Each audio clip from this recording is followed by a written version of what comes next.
Hola a todos. Bueno, en el presente video vamos a hacer un breve repaso de lo que es el proceso penal en la provincia de Buenos Aires, pero previo a introducirnos concretamente lo que es el proceso penal en esta provincia, resulta conveniente hacer un pantallazo general de lo que es la estructura del Poder Judicial, concretamente del fuero penal, en la provincia de Buenos Aires, para entender quizás un poco la lógica y cómo se desarrolla este proceso en la provincia mencionada. Como muchos de ustedes sabrán, según la Ley 5827, orgánica del Poder Judicial, la Administración de Justicia en la provincia de Buenos Aires será ejercida principalmente por la Suprema Corte de Justicia, máximo tribunal provincial, usualmente compuesta por 7 miembros, en la actualidad la componen 5 y el procurador de la Suprema Corte de Justicia, y también tenemos que hacer mención al Ministerio Público de la provincia de Buenos Aires, en donde también destacamos la figura del procurador y el subprocurador general como autoridades máximas de esta estructura. ¿Sí? Vemos representado, ¿no?, la figura del procurador tanto como máxima autoridad de la procuración y como procurador de la Suprema Corte de Justicia. ¿Sí? Y cierto es que desempeña distintas funciones en cada una de las estructuras. Por ejemplo, como procurador de la Suprema Corte de Justicia ejercerá un control, por ejemplo, en los despachos y en el desenvolvimiento de las tareas de distintos juzgados y tribunales de cualquier fuero, no solo del fuero penal, o podrá también deducir una acción contra un juez negligente, por ejemplo. En lo que es la estructura del Ministerio Público, el procurador ejercerá una función de superintendencia en esa estructura. La Suprema Corte de Justicia, lo he dicho anteriormente, ¿no?, es el máximo tribunal de la provincia de Buenos Aires, compuesto usualmente por 7 miembros, actualmente lo componen 5, y tiene jurisdicción en todo el territorio provincial. Dentro de las funciones más destacables, quizás, de la Corte, sí, son muchas las que podemos mencionar, pero bueno, las más relevantes quizás resuelve sobre la constitucionalidad o inconstitucionalidad de distintas leyes, decretos, ordenanzas o reglamentos. Conoce y resuelve las causas de competencia entre los poderes públicos de provinciales. Conoce y resuelve en grado de apelación sobre recurso de inaplicabilidad de la ley o de nulidad emanada de sentencias definitivas. ¿Sí? Y asimismo remueve y nombra directamente a secretarios, funcionarios y empleados del tribunal. ¿Sí? La Suprema Corte de Justicia, ¿no?, ampliando un poco más esta estructura, ¿sí?, yendo a lo que es la vía jerárquica, tenemos a la Suprema Corte de Justicia como máximo tribunal provincial, seguido por el Tribunal de Casación Penal, compuesto por las 6 salas que lo conforman. ¿Sí? Ampliando un poco más esta estructura, volvemos a destacar el Tribunal de Casación Penal, la Cámara de Garantías en lo penal y los juzgados de garantías y tribunales criminales y juzgados correccionales. Estas serán básicamente la primera instancia, ¿sí?, y tanto la Cámara de Garantías, el Tribunal de Casación o la Suprema Corte de Justicia serán instancias dentro del proceso penal que accederemos por la vía recursiva. ¿Sí? Cuando cuestionemos, por ejemplo, una resolución definitiva o asimilable a definitiva, podremos acceder, ¿sí?, a estas instancias, a las instancias de la Cámara o a la instancia de Casación o mismo a la Suprema Corte de Justicia cuando lleguemos a la última instancia provincial. Por el otro lado teníamos al Ministerio Público, el cual habíamos mencionado, desarrollando un poco esta estructura. ¿Sí? El Ministerio Público, como decíamos anteriormente, será desempeñado por el procurador y subprocurador de la Suprema Corte de Justicia, fiscales de Cámara, agentes fiscales, asesores y menores, defensores de pobres y ausentes. La figura del fiscal y el defensor de casación aparecen recién con posterioridad. Desarrollando esta estructura, destacamos como 3 pilares esenciales del Ministerio Público: el Ministerio Público de la Defensa, la Asesoría de Menores e Incapaces y el Ministerio Público Fiscal. Considerando la totalidad, ¿no?, de lo que es la estructura del Poder Judicial, volvemos a remarcar de lo que sería el fuero penal, para entender un poco la lógica. Tenemos la Suprema Corte de Justicia como máximo tribunal provincial, el Tribunal de Casación Penal, del otro lado el Ministerio Público, compuesto por estos 3 pilares que hablábamos, ¿no?, Ministerio Público de la Defensa, Ministerio Público Fiscal y la Asesoría de Menores Incapaces, el defensor del Tribunal de Casación Penal y el fiscal del Tribunal de Casación Penal que actuarán en esta instancia, en la instancia de casación, la Defensoría General, la Fiscalía de Cámaras y la Cámara de Garantías en lo Penal, ¿sí?, que actuarán en esta instancia. Y por último, los juzgados y tribunales, en lo que es la estructura de administración de justicia, y la unidad funcional de defensa y la unidad funcional de instrucción, en lo que es la estructura de Ministerio Público.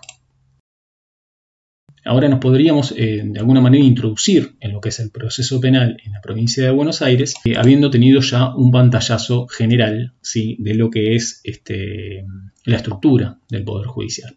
Bueno, el proceso penal en la provincia de Buenos Aires se divide en tres grandes etapas, ¿sí? La etapa de investigación penal preparatoria, la etapa de juicio y la etapa de ejecución de la sentencia. Allí vemos la estructura total del proceso, desde el comienzo hasta su finalización, hasta la ejecución de la sentencia. En lo que es la etapa de investigación penal preparatoria, ¿no?, esta primera instancia en la investigación penal preparatoria, básicamente se intenta comprobar mediante distintas diligencias el descubrimiento de la verdad, ¿sí?, si existe un hecho delictuoso, y establecer las circunstancias que lo califiquen, que lo agraven, que lo atenúen o que lo justifiquen, ¿sí?, y obviamente establecer la autoría de las personas que han participado del mismo. En el esquema amplio, ¿sí?, de lo que es la investigación penal preparatoria, tenemos el inicio de las actuaciones, ¿sí?, y la finalización, que la finalización puede darse tanto por un requerimiento de elevación a juicio, el archivo o desestimación, ¿sí?, que la desestimación se constituirá cuando no exista un delito, ¿sí?, o que la acción penal se encuentre prescripta. Tanto el inicio de las actuaciones como alguna de estas instancias siempre estarán dadas al principio y al final. Dentro de lo que es el proceso intermedio podemos destacar distintas diligencias y trámites que se irán dando en la IPP y que no necesariamente tendrán que darse en el orden que se presentan en el presente esquema, ¿sí? Por ejemplo, la incorporación de elementos probatorios, la aprehensión o detención, o aprehensión convertida en detención, la declaración del imputado a tenor del artículo 308 o 317. Cabe recordar o vale destacar de que la declaración a tenor del artículo 317 del Código Procesal Penal se dará cuando se realice una ampliación de la declaración a tenor del artículo 308 o cuando exista, por ejemplo, un cambio de calificación, ¿sí? Por ejemplo, si yo tengo una declaración a tenor del artículo 308 de un imputado que ha declarado por el delito de lesiones culposas y producto de esas lesiones culposas la víctima, se produce el deceso del mismo, ¿sí?, el fiscal que interviene en ese proceso deberá citar a declaración a tenor del artículo 317 del Código Procesal Penal al imputado, ¿sí?, para cambiar la calificación de ese proceso y ya no estaríamos hablando de unas lesiones culposas, sino de un homicidio culposo. El requerimiento de prisión preventiva y la comunicación al ROAP. Destacamos como trámites fundamentales y sumamente relevantes, ¿sí?, tanto la aprehensión convertida en detención como la declaración del imputado, ¿sí?, a tenor del artículo 308 del Código Procesal Penal. Son dos trámites que marcan los tiempos y el ritmo de la investigación y que es una cuestión que desarrollaremos más adelante, pero que ciertamente marcan los tiempos y el ritmo en que se desarrollará la investigación. Una investigación penal preparatoria puede iniciarse por tres vías, ¿sí?, por una denuncia radicada en oficina de denuncias o sede policial, por decisión del Ministerio Público Fiscal, ¿sí?, o actuaciones policiales. Yendo a lo que es la decisión del Ministerio Público Fiscal, ¿cuándo puede darse esta situación? Por ejemplo, si de la lectura de unas actuaciones el fiscal que interviene en ese proceso advierte la comisión de un nuevo delito, por ejemplo el delito de acción pública, ordenará la extracción de fotocopias, ¿sí?, de las partes pertinentes de esa investigación, remitiéndolas a la Secretaría de Registros y Asignaciones y que el fiscal que corresponda investigue la comisión de un nuevo delito. Las actuaciones policiales serán dadas cuando en la prevención del delito, ¿sí?, las fuerzas policiales intervienen y forman actuaciones. Obviamente que la denuncia quizás es la más común y será cuando la víctima o el denunciante radique en oficina de denuncias o en sede policial la denuncia pertinente. Bueno, aquí tenemos las tres posibilidades en que puede iniciarse una IPP, que derivará en la IPP, y la IPP básicamente puede tener tres destinos: el archivo, la desestimación o proseguir la investigación, ¿no?, que ya pasaríamos en la etapa de producción de prueba, pero cabe destacar que de haber imputados menores ya nos estaríamos rigiendo por la ley 13.634, que no la desarrollaremos en el presente video, ya que resulta oportuno quizás desarrollar un video alternativo ya que este proceso, cuando existen imputados menores, se caracteriza por un proceso que tiene características propias del proceso penal regido por la Ley de Responsabilidad Penal Juvenil, ¿sí?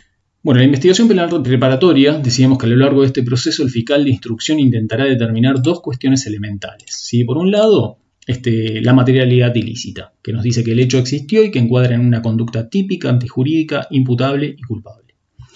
Y la autoría penalmente responsable, ¿sí? Que existen elementos e indicios que indican que el sujeto sindicado como autor resulta ser autor del hecho. La desestimación, ¿sí? Decimos que los hechos, la investigación será desestimada cuando los hechos referidos en ella no constituyan un delito o cuando no se pueda proceder con la investigación, ¿sí?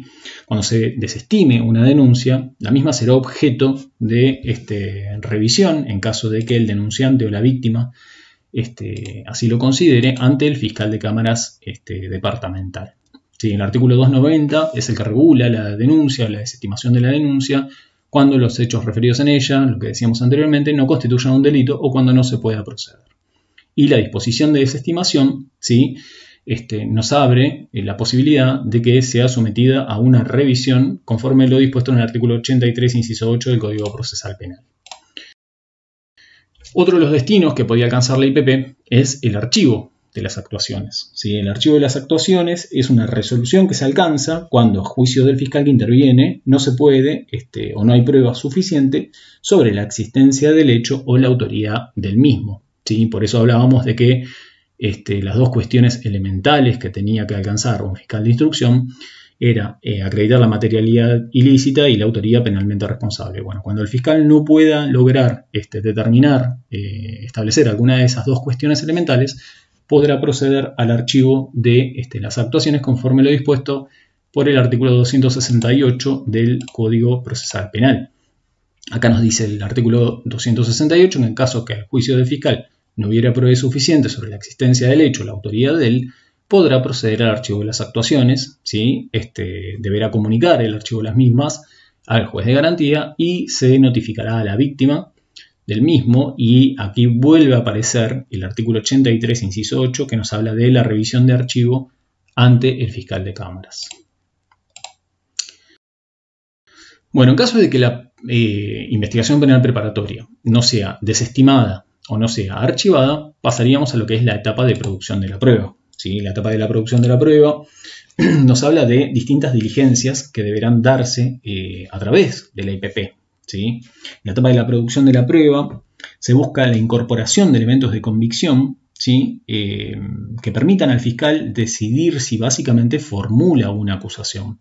Y dentro de estas diligencias, ¿sí? Que se irán dando en el proceso, podemos distinguir dos grandes grupos, ¿sí? Por un lado, las diligencias dispuestas directamente u ordenadas por el fiscal que interviene en el proceso, y por el otro, las que son requeridas al juez de garantías que interviene en el mismo, ¿sí?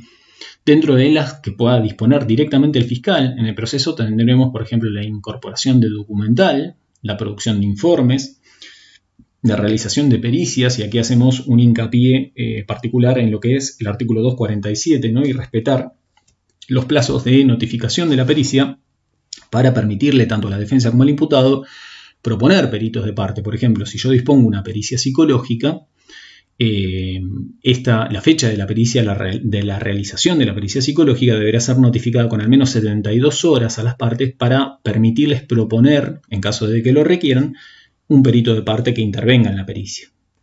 Testimoniales, ¿sí? Declaraciones testimoniales que se puedan ir incorporando, o diligencias policiales que las dispondrá el fiscal comisionando a las fuerzas de seguridad. Pero, por el otro lado, el fiscal que interviene en el proceso podrá requerirle al juez de garantías determinadas diligencias que derivarán para poder establecer esas dos cuestiones que estábamos hablando anteriormente, que una es establecer la autoría penalmente responsable y por el otro la materialidad ilícita. Si dentro de las que podrán ser requeridas al juez de garantías tenemos el allanamiento, la exhumación, ¿sí? Cuando, por ejemplo, procedamos a la exhumación de un cadáver, ya sea tanto para un ADN o para una autopsia, escuchas telefónicas o disponer de una rueda de reconocimiento. Uno de los trámites más importantes de lo que es la etapa de investigación penal preparatoria es la detención. ¿Sí? La detención, que es una medida cautelar personal, ¿sí? Que consiste en privar temporalmente a una persona de la libertad ambulatoria, ¿sí? Y básicamente se requerirá cuando el detenido, ¿sí? pudiera o existiera la posibilidad real de evadir la justicia, de escaparse, o cuando pudiera llegar a interferir en el buen curso, ¿sí? de la investigación. La detención se podrá dar de dos formas distintas, ¿sí? Una aprehensión convertida en detención, ¿sí? Aprehensión cuando las fuerzas de seguridad aprenden a un sujeto que esté cometiendo un ilícito, ¿sí? Las fuerzas de seguridad pondrán a disposición de la fiscalía a esa persona, y el fiscal que interviene en el proceso deberá posteriormente requerirle, en caso de que lo crea necesario, la detención al juez de garantías que intervenga en ese proceso. Y la otra es una detención requerida directamente al juez de garantías cuando en la IPP, a partir de la incorporación de distintos elementos probatorios, llegamos a la posibilidad de requerirle al juez de garantías la detención de una persona. La detención no procederá al hecho atribuido cuando le corresponde una pena que no supere en su término medio entre el mínimo y el máximo previsto los 3 años de privación de la libertad. Eso lo establece el artículo 151 del Código Procesal Penal. Dentro de las consideraciones generales de la detención, ¿sí? Al producirse la privación de la libertad, el fiscal que interviene deberá recibir la declaración a tenor del artículo 308 del Código Procesal Penal dentro de las 24 horas subsiguientes. Al proceder a la detención o al recepcionar la declaración a tenor del artículo 308, la IPP deberá completarse, ¿sí? dentro de los 4 meses, prorrogables por 2 meses más y excepcionalmente por 6 meses más por cuestiones debidamente justificadas. Por eso decíamos que tanto la detención como la declaración a tenor del artículo 308 del Código Procesal Penal son dos de los trámites que se dan en la IPP y que marcan ciertamente los tiempos de la investigación, ¿no? O sea, nosotros ya estamos viendo de que a partir de la detención o declaración a tenor del artículo 308 tendremos en una totalidad 12 meses para completar la investigación.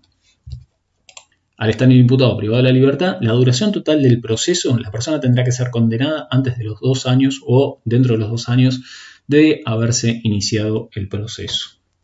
¿Qué pasa si se vencen esos plazos? Vencido el plazo, ¿no? Esos plazos de 12 meses, el juez de garantías requerirá al procurador de la Suprema Corte de Justicia el reemplazo del agente fiscal que interviene en el proceso, quien deberá completar la investigación en un plazo improrrogable de 2 meses. Bueno, otro de los trámites muy importantes que se dan dentro de lo que es la investigación penal preparatoria es la prisión preventiva.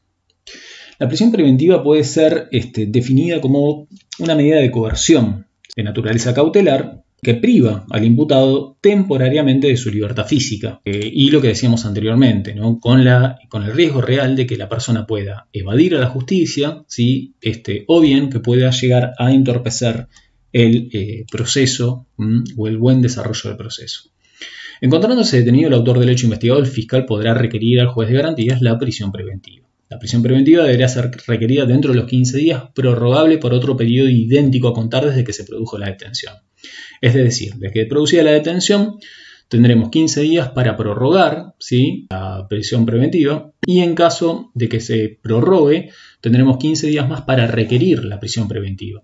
Tanto el trámite de prórroga de la prisión preventiva como el requerimiento de prisión preventiva son ciertamente distintos. La prórroga de la prisión preventiva es un trámite bastante sencillo, mientras que cuando se requiera la prisión preventiva, que será dado a los 30 días de producirse la detención, deberemos fundamentar y justificar al juez que interviene en el proceso de por qué esa persona deberá continuar privada de la libertad hasta que se lleve a cabo el debate, el juicio, ¿sí?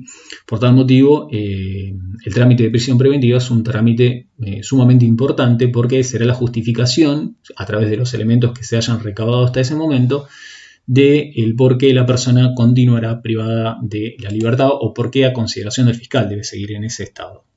El auto que decrete la prisión preventiva deberá ser emitido dentro de los 5 días de presentado el requerimiento por parte del fiscal. Esto da lugar a alternativas a la prisión preventiva. Es decir, que el juez de garantías, una vez que reciba el requerimiento de prisión preventiva, deberá decretar o no, ¿sí? dentro de los 5 días, de haberlo presentado el fiscal, y esto da lugar a alternativas a la prisión preventiva. Esto quiere decir que, por ejemplo, en caso de que se decrete la prisión preventiva del imputado, su defensa podrá solicitar alternativas a la prisión preventiva, como ser, por ejemplo, una prisión domiciliaria. El sobreseimiento se da cuando el juez que evalúa y analiza los resultados de la investigación concluye razonablemente que el hecho objeto de investigación concurre una causa de no punibilidad prevista por la ley penal. ¿Sí? Bueno, acá nos dice el Código Procesal Penal que el agente fiscal o defensor en cualquier estado de la IPP podrán solicitarle al juez de garantías que dicte el sobreseimiento total o parcial. El sobreseimiento cierra definitiva e irrevocablemente el proceso con relación al imputado a cuyo favor se dicta. Tendrá valor de cosa juzgada con respecto a la cuestión penal, pero no favorecerá a otros posibles partícipes. ¿Sí? Es decir, que si en un proceso tenemos varios imputados, pero el sobreseimiento se dicta sobre uno específicamente, los otros no se verán beneficiados. ¿Sí? Solamente beneficia a la persona a la cual se dicta el sobreseimiento. El sobreseimiento procederá cuando la acción penal se haya extinguido, por ejemplo, que el imputado haya muerto, que el hecho investigado no haya existido, que el hecho atribuido no encuadre en una figura legal, o sea que no está reprimido por la ley, que el delito no fuera cometido por el imputado o el sindicado como autor, cuando medie una causa de justificación, por ejemplo, que el imputado sea inimputable, justamente, habiendo vencido los términos de la IPP y sus prórrogas, no hubiera suficiente motivo para remitir la causa a juicio, o en los casos del archivo, el juez de garantías también podrá pedir, a pedido del fiscal, transformar el archivo en un sobreseimiento.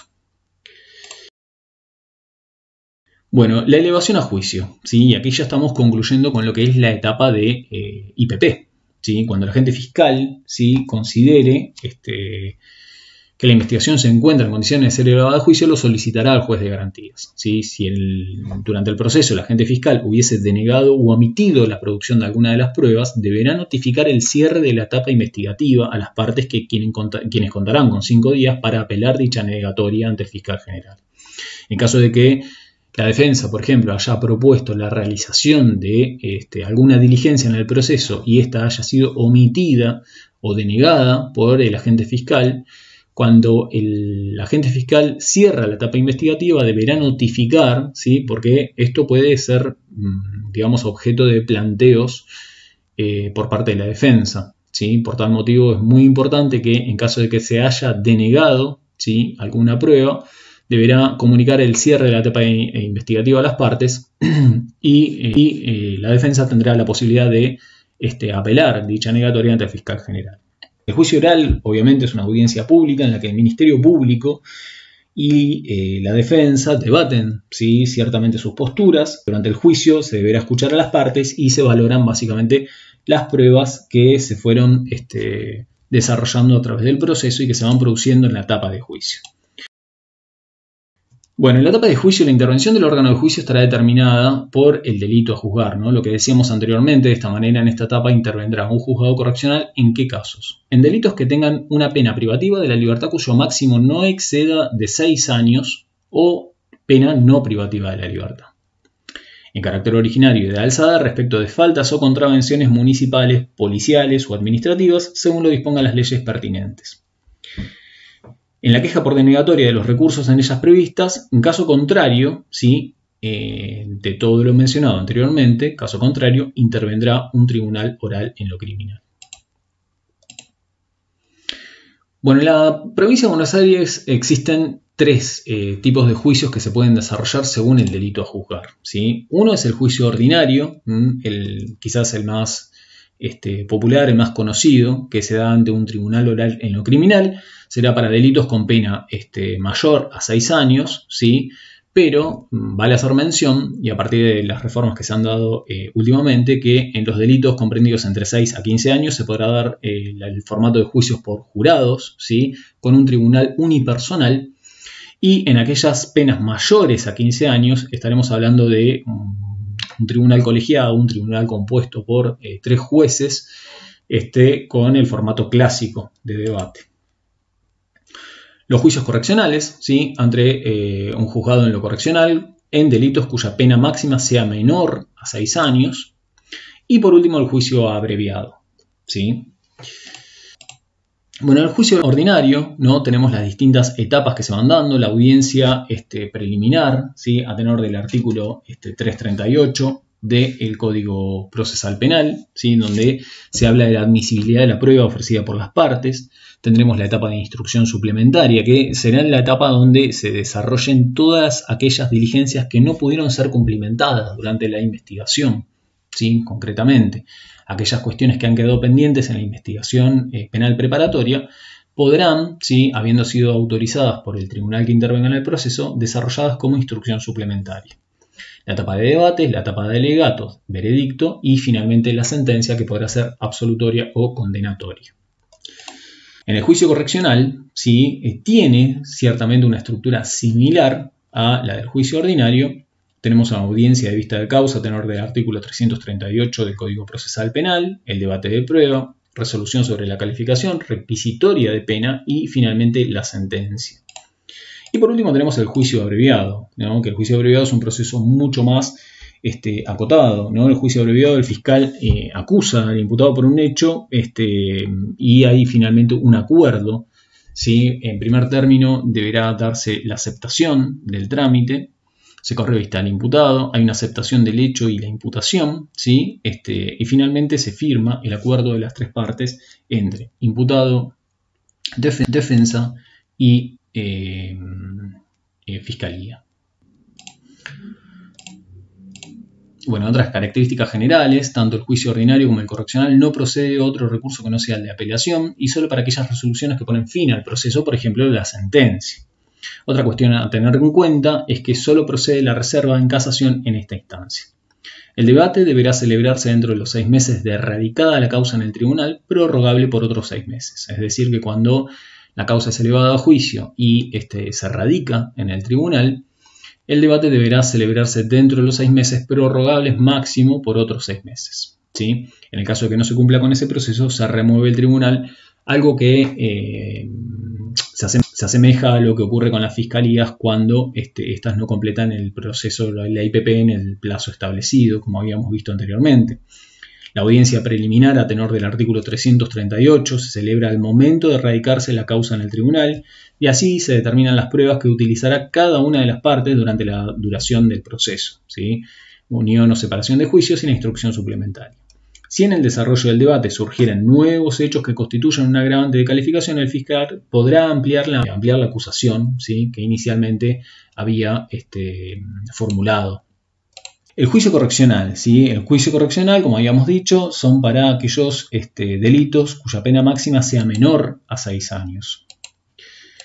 Dentro de las características generales, el juicio correccional se tramitará de acuerdo a las normas del juicio común. Abierto el debate, si el imputado confesara circunstancialmente, podrá omitirse la recepción de prueba. Por este supuesto, rigen también las disposiciones de juicio abreviado tipificadas en el artículo 395 del Código Procesal Penal. Inmediatamente, una vez cerrado el debate, el juez podrá pasar a dictar sentencias. Un proceso muchísimo más ágil que lo que es el juicio ordinario, ¿no? Que era el que veíamos antes.